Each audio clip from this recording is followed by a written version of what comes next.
ছাত্র জনতার গণ অভ্যুত্থানে ক্ষমতাচ্যুত প্রধানমন্ত্রী শেখ হাসিনার ছেলে সজীব ওয়াজেদ জয় যুক্তরাষ্ট্রের আইন প্রণেতাদের প্রভাবিত করতে ওয়াশিংটনে ডিসির একটি প্রথম সারির প্রতিষ্ঠানকে লবিস্ট হিসেবে নিয়োগ করেছেন।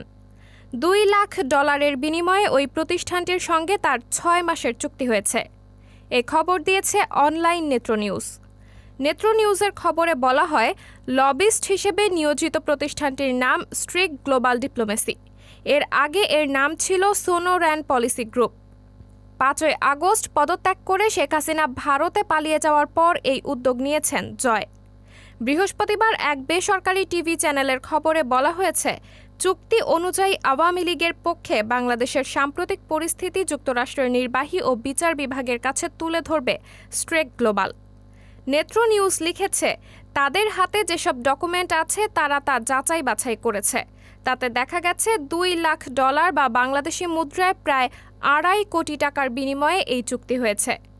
লবিস্ট প্রতিষ্ঠানের বিনিময়ে বাংলাদেশের বর্তমান পরিস্থিতি মার্কিন সরকারের নির্বাহী এবং লেজিসলেটিভ শাখার কাছে তুলে ধরবে। সজীব ওয়াজেদ জয়ের মালিকানাধীন কোম্পানি ওয়াজেদ কনসাল্টিং ইনকর্পোরেশনের মাধ্যমে ফরেন এজেন্ট রেজিস্ট্রেশন অ্যাক্টের অধীনে এই চুক্তি হয়েছে। লবিস্ট ফার্মটির নেতৃত্বে আছেন ক্রিস্টিয়ান বোর্গে এবং রবার্ট স্ট্রিক।